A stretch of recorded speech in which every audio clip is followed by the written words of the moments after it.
Morning. How are you guys? I know it's early. I probably didn't catch everybody, but I see a few of you out there awake, just like me, crazy people. Check out this background. Did you guys have a good storm last night like we did? It was really cool. Open the windows, open the curtains, let the thunder and lightning go. And on that note, what'd you dream about? Don't forget to write it down. I think because of the storm last night, my dreams had a lot to do with tornadoes. Never really been a bad tornado. Have you? But last night, and I think the lesson I learned from my dream this morning or last night was that during all of the chaos in my dream, the tornado, I remained calm and was the person helping people get to where they needed to be. And it seemed like there were more than a few people that didn't want to, that could see that the tornado was coming. They could see that it was tearing up things and it was impending damage in the current area, and they just didn't want to move. They were more interested in watching the damage happen than planning to take care of themselves. So when I woke up this morning, I was like, that's a good idea. Let's talk about that. Not tornadoes. But over the last 19 days, you guys have discovered a lot about yourself, I'm sure. I hope you have. I've discovered a lot about me. I'm learning a lot about you. This is an incredible exchange. I love it. So day 20, I kind of tagged the line, live for today or live for the day and build for tomorrow. Now, there's a lot of different philosophies out there on being in the moment. I think that's different, when you live in the moment, okay? What I think that means is be aware, pay attention, be conscious, enjoy, be grateful, all of the things that are surrounding you now. But I've heard people take it to where you don't need to worry about tomorrow. Tomorrow will take care of itself. I'm not that guy, I fully believe in preparing for tomorrow. I don't worry or live in tomorrow unless I'm planning. If I'm planning and I'm in state, you better believe it. The door's shut, and I'm focused on what tomorrow will bring for the business, what tomorrow will bring for my health, what tomorrow will bring for my family, what I can do tomorrow to help build so that I can help more people tomorrow. It takes effort to help people, but it's worth it. So, live for today or live in the day, but build for tomorrow. Let me know how you guys feel about this, because I think that people know this and they generally trust the idea is a good idea, and then get lost in putting out fires or everyday activities that take them away from their planning stages, or even things that get you off track from your goal. Now, if you're making a big change in your life right now, if this is helping you create positive change and you want this momentum to move forward, I'm going to tell you this. There are going to be stumbling blocks. There are going to be walls. There are going to be bumps in the road. You have got to navigate those, and you got to plan for them right now. Okay? Know that when you set this goal, if you've done all the right things and you want to change your life, you're trying to be positive and you're making a big change. By the way, our next challenge is going to give you some direct tools on how to set goals. I think I haven't decided. I've got like 4 ideas. We'll talk about it later to decide which one we're going to do first. But while we're looking at this today, if you've set a goal or if you've started trying to make some changes, know that you're going to have setbacks. Know that they're coming. Don't focus on them, but be ready for them. Okay. My best advice today, and I know some of you may have heard of this before. Some of you may have never heard this before. I'm not sure what your ideas are about this, but I'm gonna share it with you. The best way to make lasting change, if you need help, hire a coach. And I mean it. Hire a coach. I'm not talking about a basketball coach unless you're trying to make a change in basketball. I'm talking about, and the term has been way overused, and because of that, people have different ideas about it, just like martial arts. Okay, hire a life coach. That's the term I'm talking about. People have way overused it, way abused it. Everybody and their mama said they're a life coach these days, just like martial arts. And I use martial arts as an analogy because it's my life. But let me tell you, the last 40 years, what I've seen everybody think they're a martial artist. I've talked, not everybody, but you talk to a lot of people and, oh yeah, I studied when I was 2 and I 3 and I did this and I'm a martial artist. No, you're not. No, you're not. Bless your heart. You took a couple lessons and you're not a martial artist. Even some of the black belts that are out there teaching are not martial artists. They're not. So when you talk to people about martial arts, people that have never touched it may think that they have a paradigm that martial arts isn't worth anything because of the people they know are met. Or martial arts is not what I want self-defense. Well, martial arts and self-defense in a real situation is the same thing, unless it's a sport martial art. And then now we've got all these different categories. So when I say hire a coach, a life coach, there are many life coaches, different types of coaches. You've got personal trainers when it comes to fitness. That's a life coach. It's a different title, personal trainer, but it's a coach. And you don't just go hire anybody. You want to talk to people. You want to get advice. You want to get not necessarily credentials. I'm not looking for, you go to somebody that's been to Harvard or they're a life coach. No. There are some really good life coaches out there that have studied, independently, but get references and talk to these people and see if their tools, their way of looking at things match what you want and have them stay with you. A good coach will keep you going. And when you hit these roadblocks or hit these bumps, that's what a coach does. It's there to carry you through. So if you've got the ability and you've got the want, hiring a coach is always a good idea.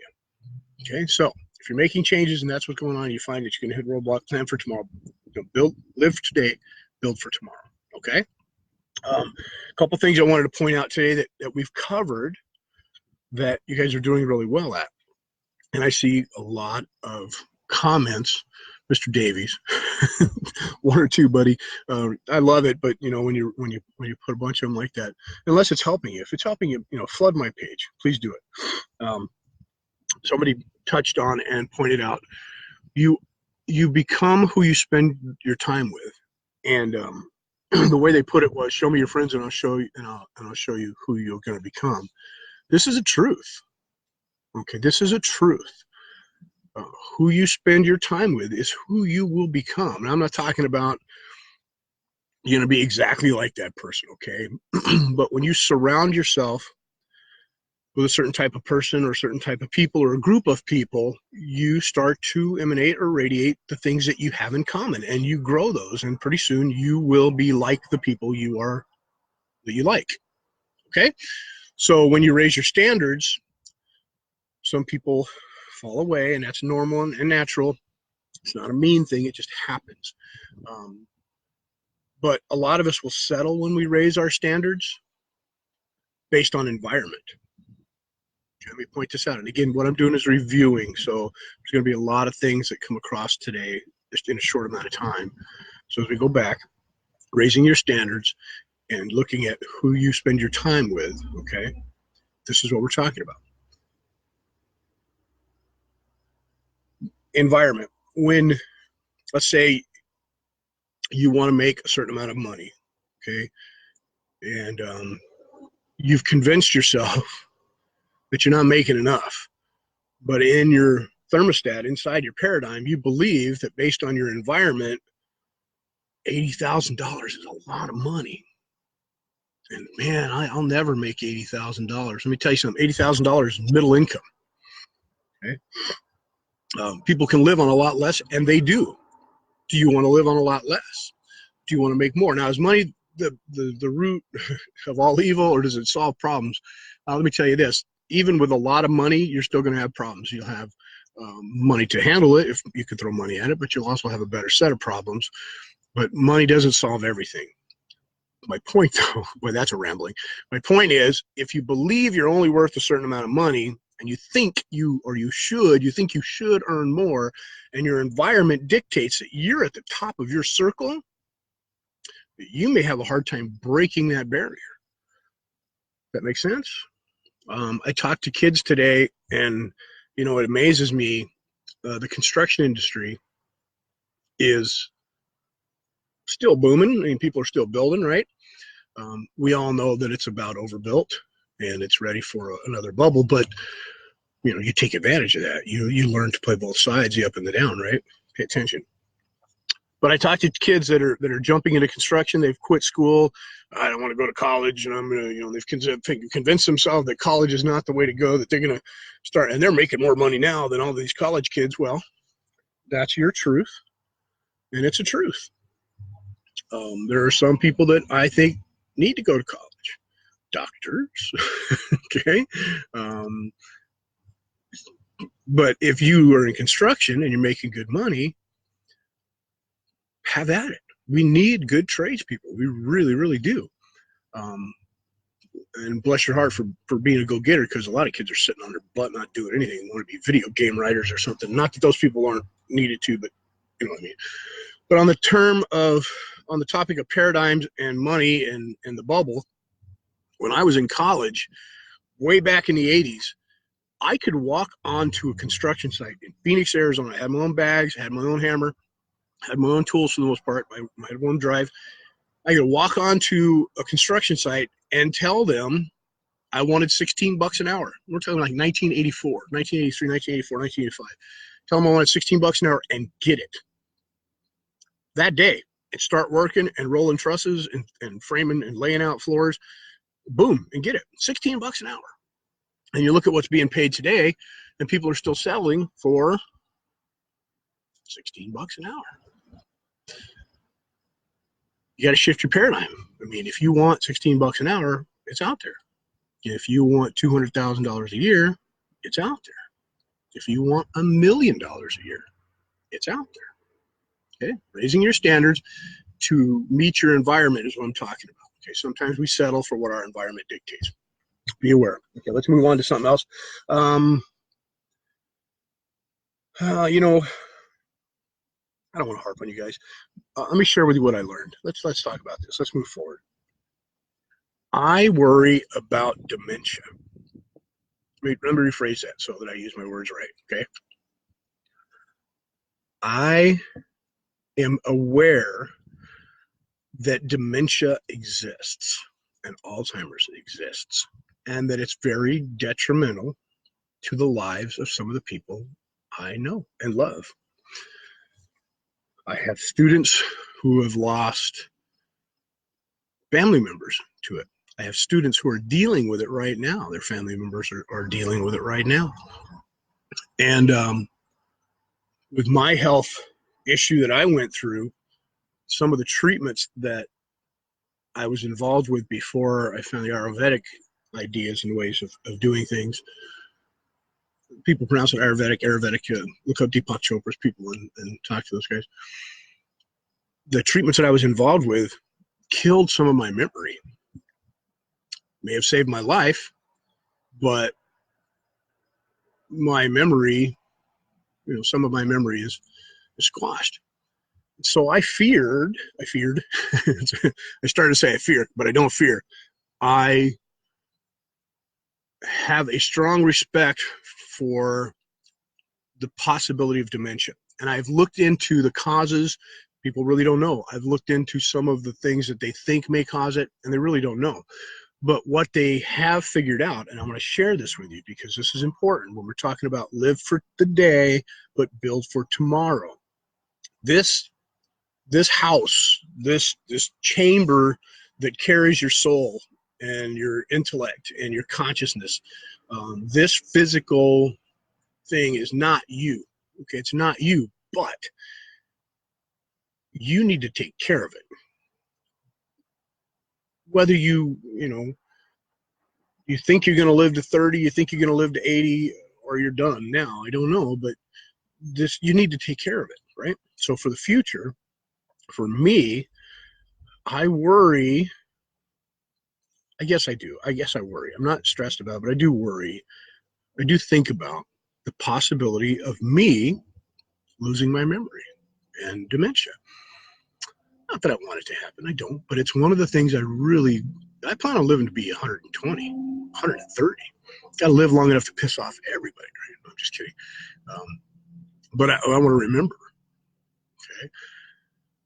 So in my research, what I have found And recently I've done a little more research because of the people in my life. Like I said, my students are dealing with this, and we talk about it often, and I watch them go through it, and bless their heart, they don't give up on these. They're not just putting their people in a home and leaving them there. They're not. They take an active role, and they're there, even though their mom and their wife and their sister, they don't remember them hardly. They're still there. And I thought about the same thing. If somebody I loved was in that situation, I would not give up. I would want to help as much as I could. If I'm in that situation with my skill set, I don't want to get mean and forget who's taking care of me, because I could be a dangerous individual and I don't want to do that, right? So how do we live today and build for tomorrow to try and stop dementia? One of the onsets, one of the problems that they say, and this is just from what I've heard, okay? I haven't dug into the research. I've listened to other people's research. That makes sense? Aluminum, I don't know where we get aluminum. I guess you can get it in some of the products that you use. Ladies, I think it's in your deodorant. It might be in some makeups.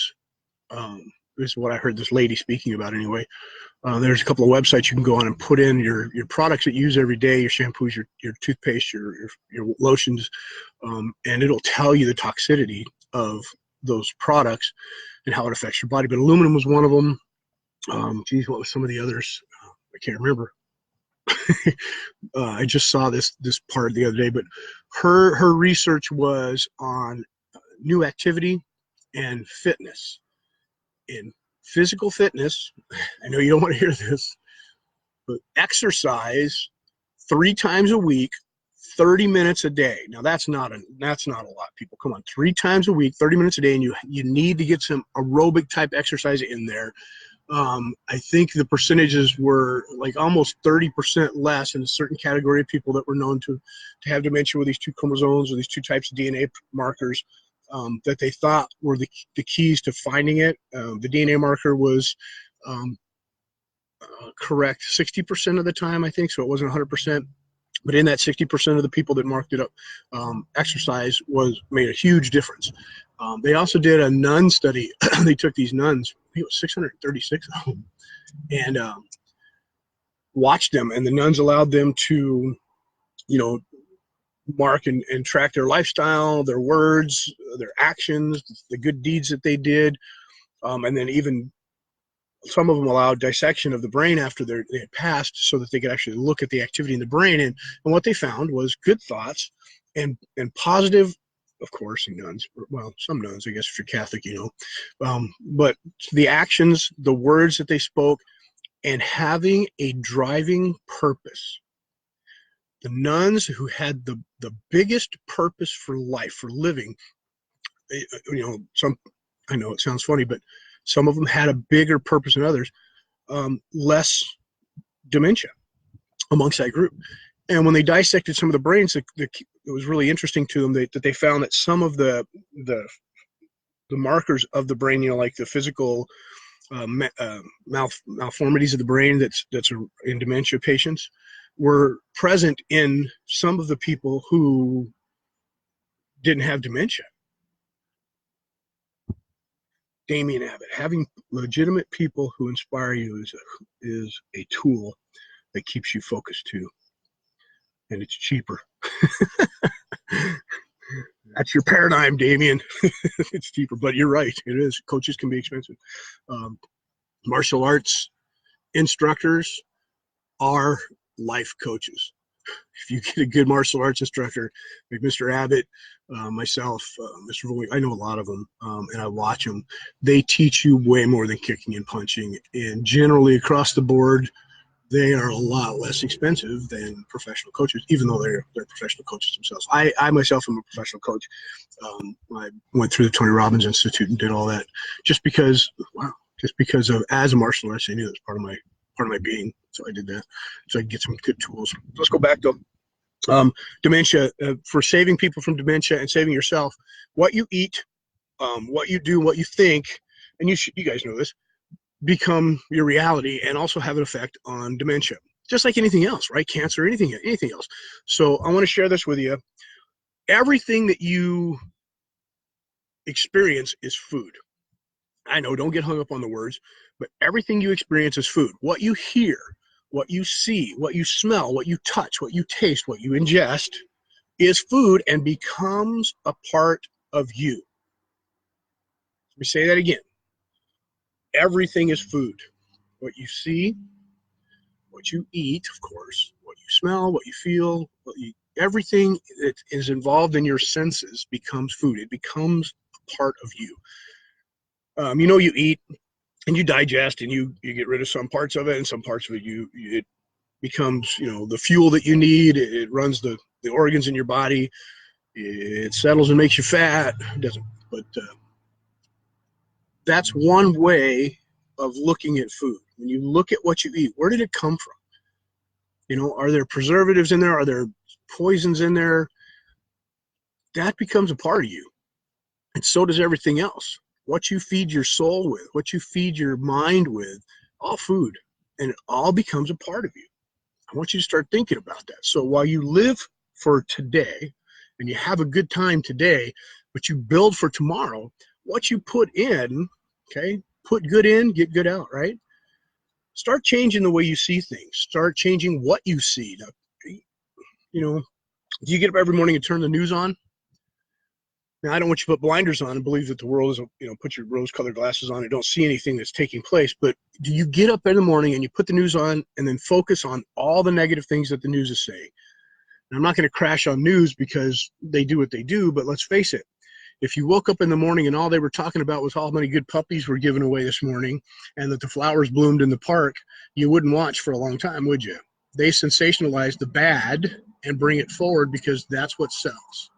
If you focus on it, that's the food that you put in. You become what you spend your most time on, right? I don't know. I think so. So do you wake up in the morning and go outside and look at your own flowers, play with your own puppy, kick the kitties off to bed? I don't know. Roll over and kiss your significant other, run down the hall and wake up your kids just for fun, jump on their beds. I don't know.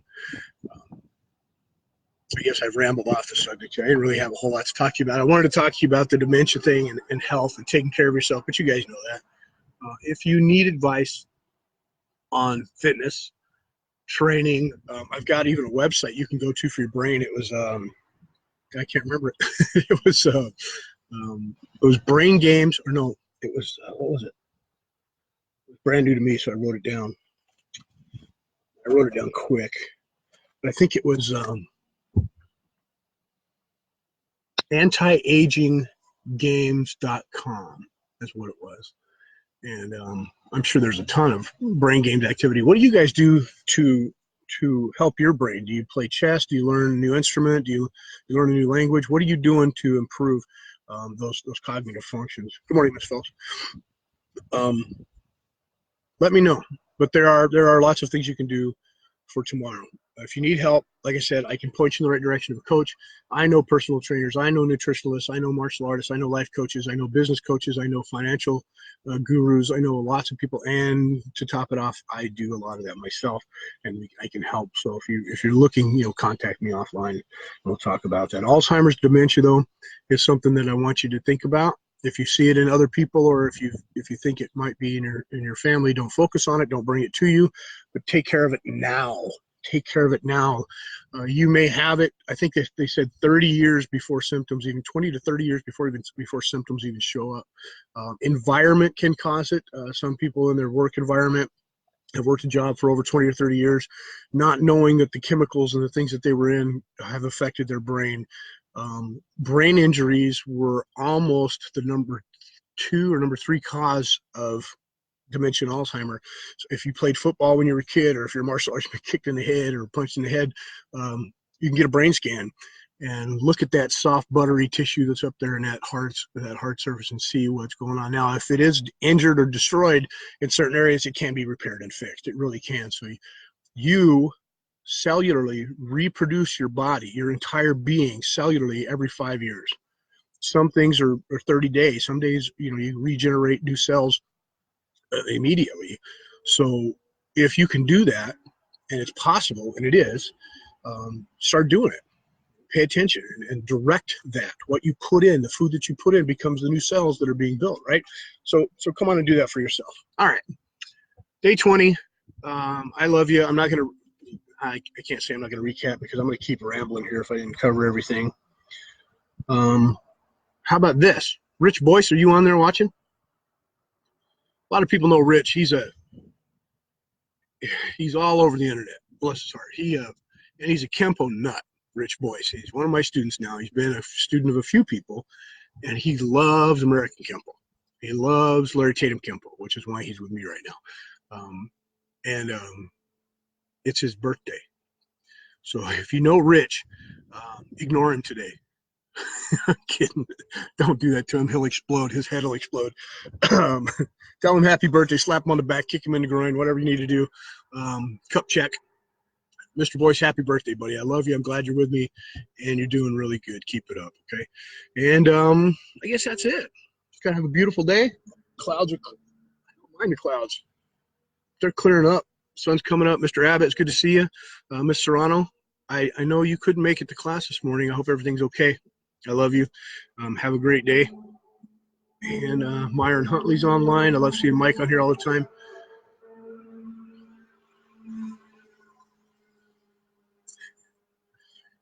That was slower than 45 miles an hour, right? Good. Anything else you guys want to talk about?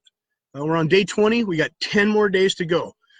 I'm going to push you in the next 10 days. I'm going to ask you to actually talk to me, okay?